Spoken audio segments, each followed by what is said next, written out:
Hello नमस्कार, welcome to my channel study with success MB. देखिए दोस्तों, आज हम उत्तराखंड में पढ़ेंगे मध्यकाल। इससे पहले हम ऐतिहासिक काल पढ़ चुके हैं। अगर आपको वो वीडियोस देखनी है तो आप प्लेलिस्ट में जाके उत्तराखंड वाली में दे सकते हैं। देखिए, हमने जो प्राचीन काल पढ़ा था उसमें हमने दो वंश पढ़े थे, ठीक है। कत्यूरी वंश पढ़ा था और एक कुड़िंद वंश पढ़ा था। तो वो तो है आपके प्राचीन काल के अंतर्गत। प्राचीन काल के बाद जो काल आता है वो आता है आपका मध्यकाल। और मध्यकाल में जिन्होंने उत्तराखंड पे शासन किया था वो कौन से थे? कुमाऊं का चंद्र राजवंश, ठीक है। तो आज हम पढ़ेंगे कुमाऊं का चंद्र राजवंश के बारे में। देखिए, जब कुमाऊं में कत्यूरी शासन का अंत हुआ, ठीक है, जब कत्यूरी शासन समाप्त हो गया था, मैंने आपको बताया था कि किस प्रकार से कत्यूरी वंश का अंत हुआ। तो उसके बाद आप देखेंगे कि जो सोमचंद्र थे, ठीक है, ये कुमाऊं का चंद्र राजवंश है। तो सोमचंद्र कौन से हुए, किस राजवंश के हुए? तो ये हैं आपके चंद्र राजवंश के। और जो सोमचंद्र थे, इन्होंने ही चंद्र राजवंश की क्या करी थी? स्थापना करी थी। अगर आपसे पूछा जाए एग्जाम्स में कि चंद्र राजवंश की स्थापना किस शासक ने करी थी, तो वो करी थी आपके सोमचंद्र ने। और अगर आपसे ये प्रश्न पूछा जाता है कि चंद्र राजवंश के प्रथम शासक कौन थे, प्रथम राजा कौन थे, तो कौन थे? वो सोमचंद्र थे। तो देखिए, और इनके द्वारा अगर पूछा जाए कि चंद्र राजवंश की स्थापना कब की गई, तो वो की गई आपके 1020 से लेकर 1025 ईस्वी के मध्य में। कब की गई? 1020 से लेकर 1025 ईस्वी के मध्य में की गई आपके चंद्रवंश की स्थापना। काफ़ी इम्पोर्टेंट है, यहाँ से ज़रूर एग्जाम्स में प्रश्न पूछे जाते हैं। देखिए, उसके बाद हम देखेंगे कि सोमचंद्र के बाद कौन उस गद्दी पे बैठा या फिर किसने उत्तराखंड पर शासन किया। तो देखिए, जब सोमचंद्र के बाद उनका पुत्र था कौन? आत्मचंद्र, ठीक है। सोमचंद्र का पुत्र कौन था? आत्मचंद्र। तो उसके बाद आत्मचंद्र गद्दी पर बैठा। और इसके बाद आप क्रमशः देखेंगे, क्योंकि कई बार पूछा जाता है कि कुमाऊं के चंद्र राजवंश के राजा का नाम बताए, उसमें आपको ऑप्शन दे दिया जाएगा और आपको छांटने होंगे कि इनमें से कौन कौन से राजा चंद्रवंश के हैं। तो इसलिए मैंने आपके सामने सारे चंद्रवंश के राजाओं के नाम लेके आई हूँ। देखिए, उसके बाद पहले तो जो सबसे पहले बैठे वो सोमचंद्र थे। सोमचंद्र के बाद सोमचंद्र का पुत्र जो कि कौन है? आत्मचंद्र। सोमचंद्र का पुत्र आत्मचंद्र। और आत्मचंद्र के बाद फिर आप देखेंगे तो पूर्णचंद्र, इंद्रचंद्र। आपको सारे नाम ध्यान में रखने हैं, क्योंकि इनमें से कोई भी एक आपको एग्जाम्स में ऑप्शन में दे दिया जाएगा और पूछ दिया जाएगा कि इनमें से कौन सा चंद्र राजवंश का शासक रहा है, ठीक है। तो पहले हो गए सोमचंद्र, फिर हो गए आत्मचंद्र, उसके बाद क्रमशः पूर्णचंद्र, इंद्रचंद्र, संसार चंद्र, ठीक है, सुधाचंद्र, हरिचंद्र, वीणाचंद्र, वीरचंद्र, नरचंद्र हो गए, थोहर चंद्र हो गए। ये कई नाम ऐसे हैं जो पहले भी एग्जाम्स में पूछ जा चुके हैं। थोहर चंद्र के बाद फिर त्रिलोक चंद्र, त्रिलोक चंद्र के बाद अमरचंद्र, अमरचंद्र के बाद धर्मचंद्र, धर्मचंद्र के बाद फिर अभय चंद्र। सारे नाम इंपॉर्टेंट है।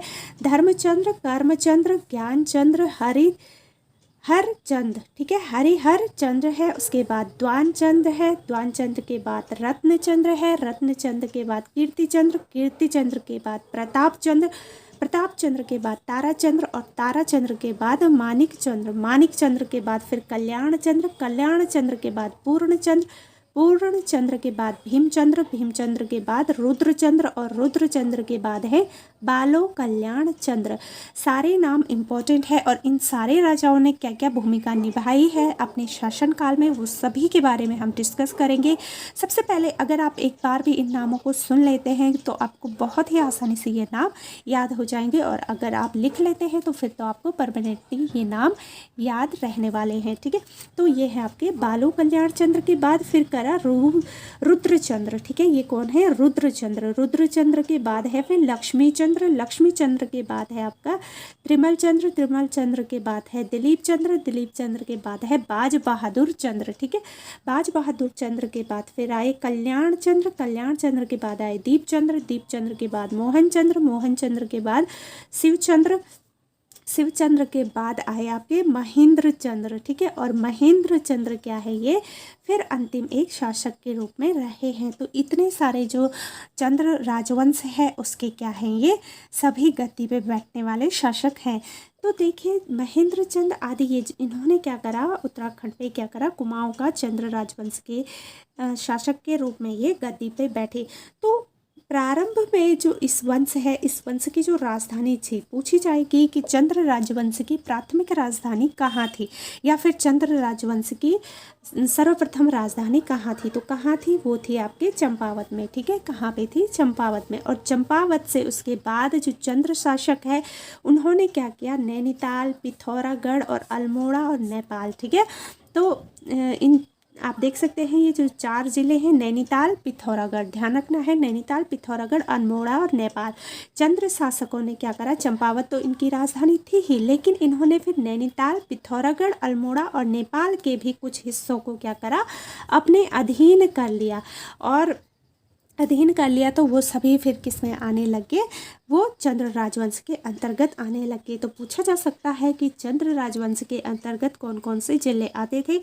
तो चंपावत जो कि वहाँ की राजधानी थी, उसके बाद नैनीताल, पिथौरागढ़, अल्मोड़ा और नेपाल के भी कुछ हिस्से को चंद्र राजवंशों ने क्या कर दिया था, अपने अधीन कर लिया था। उसके बाद देखिए जो इंद्रचंद्र हमने ऊपर पढ़ा था, कुछ शासक थे जो चंद्रवंश के, तो उसमें से एक थे आपके इंद्रचंद्र। तो जो इंद्रचंद्र थे उन्होंने रेशम और रेशमी वस्त्र के उत्पादन का कार्य शुरू करा था। तब पूछा जाएगा चंद्र राजवंश के किस राजा ने सर्वप्रथम रेशम व रेशमी वस्त्र के उत्पादन का कार्य शुरू किया था। तो ऐसे कौन थे, वो थे आपके इंद्रचंद्र। इंद्रचंद्र ने क्या करा था, रेशमी व रेशमी जो वस्त्र होते हैं उसके उत्पादन का कार्य शुरू करा था इंद्रचंद्र ने। ठीक है, उसके बाद जो दूसरी रहे, फिर उसके आगे जो शासक रहे, तो उन्होंने क्या करा देखते हैं। देखिए सन 1191 में, ठीक है, इसे हम बोलेंगे सन 1191 यानी कि 1191 ईस्वी के बाद।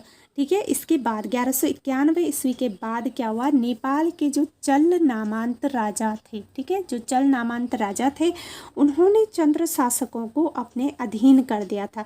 पूछा जाएगा कि किन्होंने चंद्र राजवंशों को अपने अधीन किया था। तो किसने करा था, वो करा था आपके चल नामांत राजा, जो कि कहाँ के थे, नेपाल के थे। तो नेपाल के जो चल नामांत राजा थे उन्होंने क्या करा, चंद्र राजवंशों को अपने अधीन कर दिया। और कब किया, ये किया 1191 में। ठीक है, 1191 में किया था। इस अधीनता से फिर अगर जो देखिए चंद्र राजवंश पे किसने किया, जो नेपाल के चल नामांत राजा थे। तो कुछ टाइम क्या हुआ, जो चंद्र राजवंश के लोग थे वो सभी नेपाल के चल नामांत राजाओं के अधीन रह गए। फिर देखिए उसके बाद आए भारती चंद्र। आगे ऊपर हमने पढ़ा था चंद्र राजवंश के राजाओं में भारती चंद्र। तो भारती चंद्र ने फिर क्या करा था, 1437 से लेकर 1477 ईस्वी में उन्होंने नेपाल पर आक्रमण कर मुक्ति दिलाई थी। किससे मुक्ति दिलाई थी, नेपाल के चल नामांत राजाओं से, क्योंकि उन्होंने क्या करा था, चंद्र राजवंश के लोगों पर क्या करा था, अपना अधीन कर दिया था। तो उससे मुक्ति किसने दिलाई अगर पूछा जाएगा तो भारती चंद्र ने दिलाई थी। ठीक है, नेपाल के चंद नामांत राजाओं से मुक्ति चंद्रवंश को किसने दिलाई थी, भारती चंद्र ने दिलाई थी। और कब दिलाई थी, 1437 से लेकर 1477 के मध्य में। और ये एकमात्र पहले ऐसे चंद्र राजा थे जिसने कि नेपाल पर क्या करा था, आक्रमण किया था। तो आपसे प्रश्न पूछा जाएगा कि जो कुमाऊं का चंद्र राजवंश है उसमें सर्वप्रथम किस राजा ने नेपाल पर आक्रमण किया था। तो किसने किया था, भारती चंद्र ने किया था। ठीक है, और आक्रमण करने पर ही उन्होंने क्या करा था, चंद्र राजवंश को नेपाल के नामांत राजाओं से मुक्ति दिलाई थी। उसके बाद हम पढ़ेंगे, देखिए ज्ञानचंद्र। ज्ञानचंद्र से कई बार प्रश्न पूछा गया है, तो आगे भी उम्मीद है कि पूछा जाएगा। देखिए जो ज्ञानचंद्र है, ज्ञानचंद्र ने 1365 से लेकर 1420 ईस्वी के मध्य, कब 1365 से लेकर 1420 तक। तो ज्ञानचंद्र ने यहाँ पे क्या करा था, पहला चंद्र राजा था। ज्ञानचंद्र कौन थे, पहला चंद्र राजा था जिसने क्या करा था, दिल्ली के सुल्तान के दरबार में भेंट लेकर गया था। ये प्रश्न पूछा गया था कि चंद्र राजवंश का ऐसा कौन सा राजा था जो सर्वप्रथम सुल्तान के दरबार में भेंट लेकर गया था। तो कौन गया था सुल्तान के दरबार में भेंट लेकर, ज्ञानचंद्र गए थे। ठीक है, ज्ञानचंद्र गए थे। कब गए थे, 1365 से लेकर 1420 ईस्वी के मध्य में ही ये कहाँ गए थे, दिल्ली गए थे सुल्तान के दरबार में भेंट लेकर। और सुल्तान हो सकता है यहाँ पे सुल्तान न दिया हो, यहाँ पे लिखा हो कि फिरोज शाह तुगलक के दरबार में सर्वप्रथम कौन सा चंद्र राजवंश राजा भेंट लेकर गया था। तो कौन गया था फिरोज शाह तुगलक के दरबार में भेंट लेकर? वो गए थे ज्ञानचंद्र। जो सुल्तान है, सुल्तान कौन थे उस टाइम? फिरोज शाह तुगलक थे। ठीक है, तो यहाँ पे आप फिरोज शाह तुगलक भी लिख दीजिएगा ऑब्लिक में, तो इससे आपको कंफ्यूज नहीं होगा। और उसके बाद देखिए सुल्तान ने इसे क्या करा, फिर गरुड़ उपाधि दी। तो गरुड़ उपाधि किसको दी? सुल्तान ने ज्ञानचंद्र को दी। ठीक है, सर्वप्रथम किसे दी गरुड़ उपाधि? वो दी ज्ञानचंद्र को। और फिर यह क्या कहलाए? गरुड़ ज्ञानचंद्र कहलाए। ठीक है, फिर क्या कहलाए? गरुड़ ज्ञानचंद्र कहलाए। उसके बाद हम पढ़ेंगे बालो कल्याण चंद्र। ठीक है, ऊपर हमने पढ़ा था जो राजा शासक रहे हैं उसमें से एक थे बालो कल्याण चंद्र। तो बालो कल्याण चंद्र की क्या भूमिका रही है? देखिए, बालो कल्याण चंद्र ने जो मणकोटी था, मणकोटी राज्य को जीतकर इन्होंने चंद्र राज्य में मिलाया था।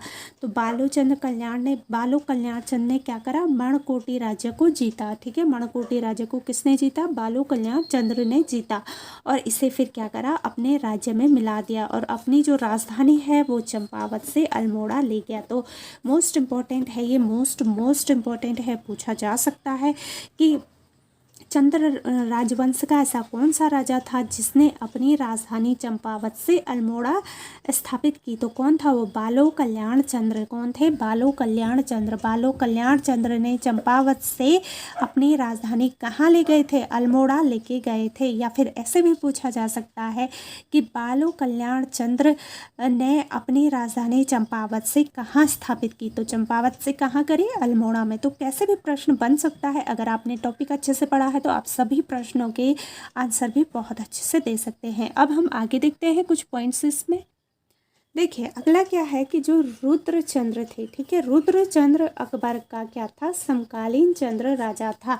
आपसे पूछा जाएगा कि अकबर का समकालीन चंद्र राजा कौन था? तो वो कौन थे? रुद्रचंद्र थे। और इन्होंने क्या करा था कि तराई पर अधिकार कर जो रुद्रपुर नगर है उसकी स्थापना करी थी, तथा अल्मोड़ा का जो मल्ला महल है, अल्मोड़ा का कौन सा महल? मल्ला महल, वो किसने बनवाया था? तो वो रुद्रचंद्र ने ही बनवाया था।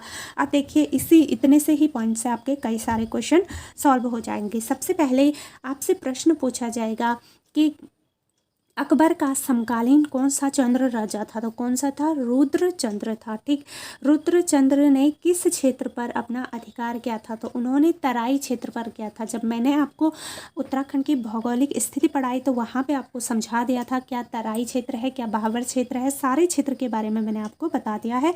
तो वो आप प्लेलिस्ट में जाके देख सकते हैं। उसके बाद देखिए, जो अगला जो प्रश्न बनता है कि इन्होंने क्या करा था? रुद्रपुर जो नगर है उसकी स्थापना की थी।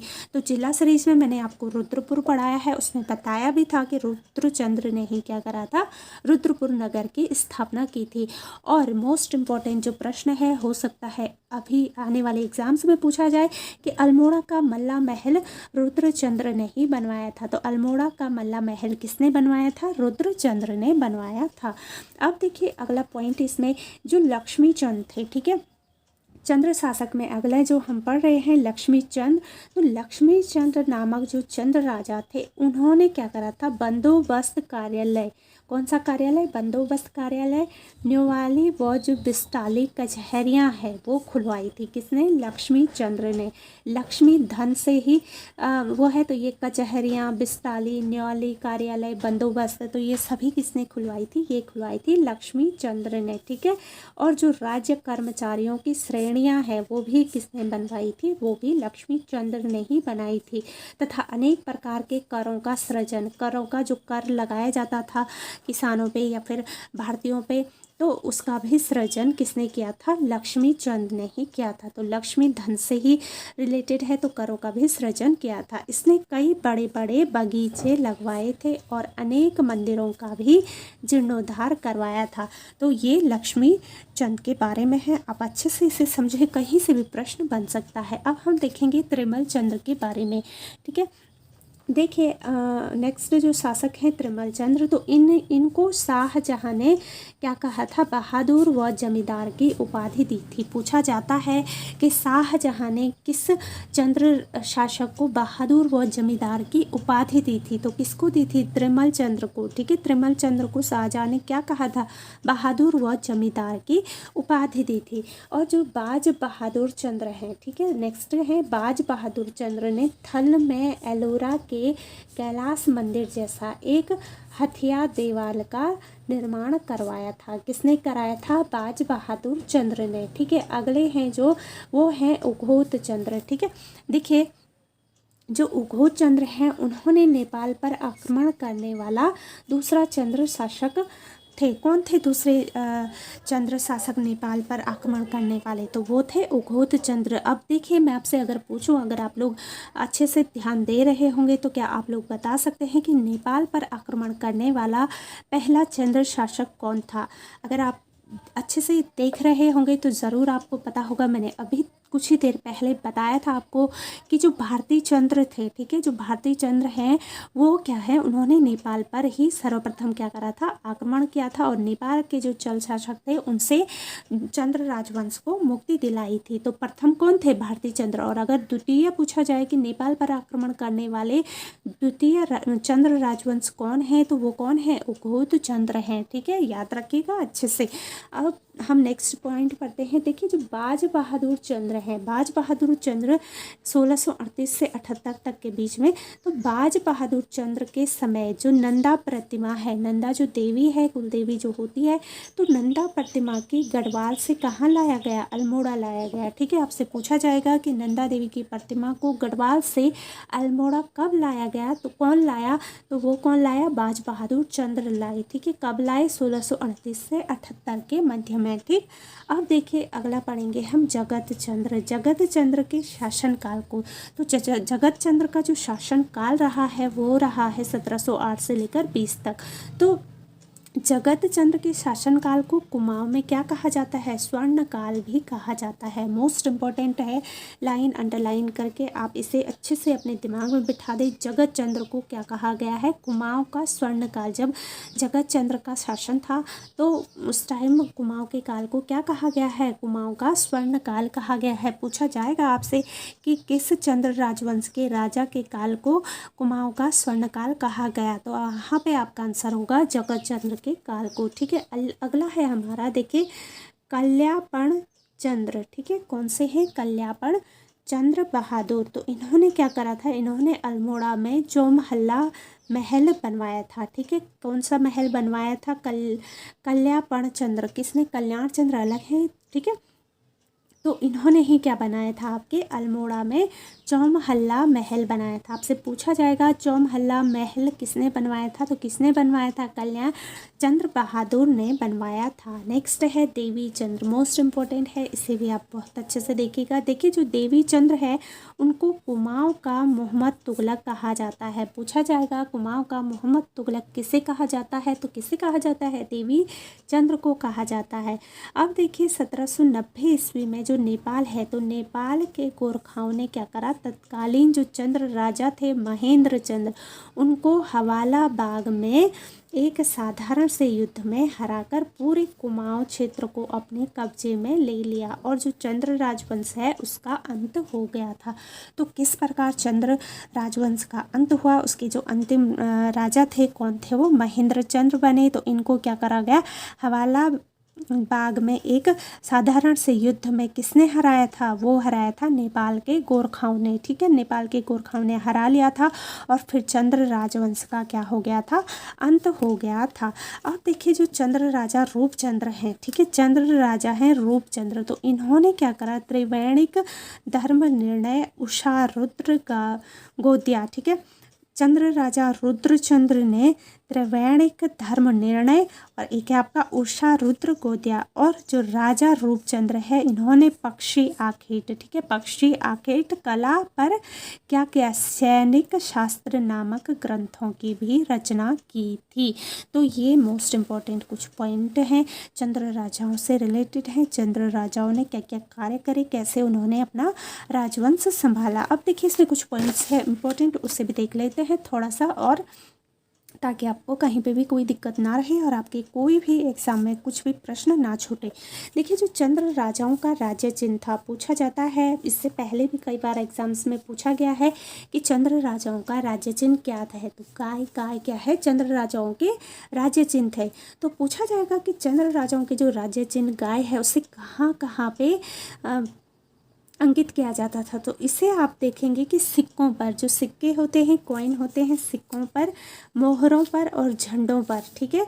गाय को कहाँ कहाँ चिन्हित अंकित किया जाता था, सिक्कों पर, मोहरों पर, झंडों पर, सिक्कों पर, मोहरों पर, झंडों पर, याद रखिएगा इन 3 चीज़ों पे गाय को अंकित किया जाता था। चंद्र जो राजा थे वो शिव के उपासक थे। पूछा जाएगा चंद्र राजा किसके उपासक थे, तो शिव के उपासक थे, और उन्होंने देवी शिव, सूर्य, गणेश व विष्णु के कई मंदिर बनवाए थे, ठीक है। किस किस के मंदिर बनाए थे, तो शिव के तो बनाएंगे ही, उसके उपासक थे, उसके अलावा देवी शिव, सूर्य, गणेश और विष्णु के भी मंदिर बनवाए थे। अब देखिए जो बैजनाथ का लक्ष्मी नारायण मंदिर है, मोस्ट इम्पॉर्टेंट है, पूछा जाता है कि बैजनाथ का लक्ष्मी नारायण मंदिर किस शासकों द्वारा बनाया गया था, तो ये बनाया गया था आपके चंदों के द्वारा, ठीक है। जो चंद्र शासक रहे हैं उन्होंने ही बैजनाथ का लक्ष्मी नारायण मंदिर बनवाया था। लास्ट पॉइंट इसमें हम देखेंगे कि जो चंद्र राजाओं थे उनके शासनकाल में कुमाऊं क्षेत्र में जो भूमि निर्धारण का कार्य है उसको करने के साथ ही ग्राम प्रधान क्या क्या किया, ग्राम प्रधान मुखिया की जो नियुक्ति होती है ये करने की परंपरा भी शुरू हुई। तो पूछा जाएगा कि कुमाऊं क्षेत्र में भूमि निर्धारण का कार्य, ग्राम प्रधान और जो मुखिया की नियुक्ति है उसको करने की परंपरा कब से शुरू हुई, तो ये कब शुरू हुई थी, ये किसने शुरू करवाई थी, तो ये शुरू करवाई थी चंद्र राजाओं ने, और उसी टाइम से ये जो नीतियां हैं वो प्रारंभ हो गई थी। इस समय पूरे कुमाऊं क्षेत्र में क्या रहती थी, उन्नति के लिए अनेक कार्य भी किए गए। तो चंद्रों का जो शासन था वो कुमाऊं के लिए बेहतर भी रहा है क्योंकि वह उस टाइम पे कई कार्य हुए थे। अब देखिए कुछ इंपॉर्टेंट तथ्य हैं जो मैं चाहती हूँ आपके साथ डिस्कस करूँ। फटाफट से हम देखेंगे कुमाऊं क्षेत्र के कुछ प्रमुख किले, ठीक है। तो पहला जो किला है खगमरा किला। खगमरा किला किसने बनाया था, तो राजा भीष्मचंद्र ने बनाया था, और ये कहाँ पे स्थित है, तो ये अल्मोड़ा के पूर्व में स्थित है, और ये 1555 से लेकर 60 में कराया था इस किले का निर्माण। अगला जो किला है लाल मंडी किला, ठीक है। तो देखिए जो लाल मंडी किला है वो अल्मोड़ा के कहाँ पे है, पलटन बाजार में स्थित है, और छावनी के भीतर यह किला बनवाया गया है। अगर पूछा जाए लाल मंडी किला किसने बनवाया था, तो यह बनाया है आपके कल्याण चंद्र ने, और कब बनाया है, 1563 में, 1563 में बनाया था आपका लाल मंडी किला, कल्याण चंद्र ने बनाया था और अल्मोड़ा में बनाया था, ठीक है। इसे क्या कहा जाता है, इसका अन्य नाम है फोर्ट मायरा। तो फोर्ट मायरा भी लाल मंडी किला को ही कहा जाता है। अगला है हमारा मल्ला महल किला, ठीक है। मल्ला महल किला तो ये बनाया था रूपचंद्र ने, और कहाँ पे है ये, अल्मोड़ा में स्थित है। उसके बाद है राजबुंगा किला। राजबुंगा किला सोमचंद्र ने बनाया था और यह चंपावत में स्थित है। फिर एक है आपका नेथड़ा किला। नेथड़ा किला गोरखाकालीन किला है। उसके बाद है सिरमौली किला। तो जो सिरमौली किला है यह आपके लोहा घाट में है और सिरमौली ग्राम में बनाया गया है सिरमौली किला। नेक्स्ट इम्पोर्टेंट है बाणासुर किला। देखिए जो बाणासुर किला है यह चंपावत जिले में है, और बाणासुर नामक जो दैत्य थे उन्होंने इसे बनाया था। इसे मारकोट भी कहा जाता है। नेक्स्ट है आपका गोला चौड़। गोला चौड़ यह चंपावत में स्थित है और इसे राजा गोरिल ने बनाया था। जैसा कि नाम है गोला चौड़, उसी तरीके से आप याद रख सकते हैं कि यह राजा गोरिल ने बनाया था। लास्ट जो कुमाऊं के प्रमुख किलों में से एक आता है वो है बाउल की गढ़। बाउल की गढ़ किला, ठीक है। जो बाउल कि गढ़ किला है यह पिथौरागढ़ में है और 1791 में इसको भी गोरखों ने बनाया था।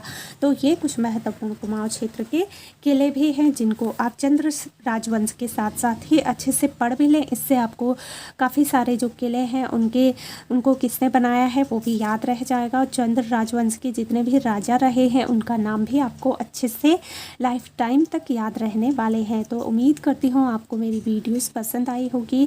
अगर आई है तो लाइक शेयर कमेंट कर दें और चैनल पे नए हैं तो चैनल को सब्सक्राइब ज़रूर करें और अपनी जो नोटिफिकेशन बेल होती है उसे ऑन रखें ताकि मेरी आने वाली आगे जितनी भी वीडियोस हैं उनकी नोटिफिकेशन आप तक पहुंच सके और आप इस नॉलेज का लाभ उठा सके। तो उम्मीद करती हूँ आपकी जो तैयारी है वो बेहतर चल रही होगी, आप मन लगा के अपनी तैयारी को कर रहे होंगे। तो चलिए अब मिलेंगे हम अपनी अगली वीडियोस में।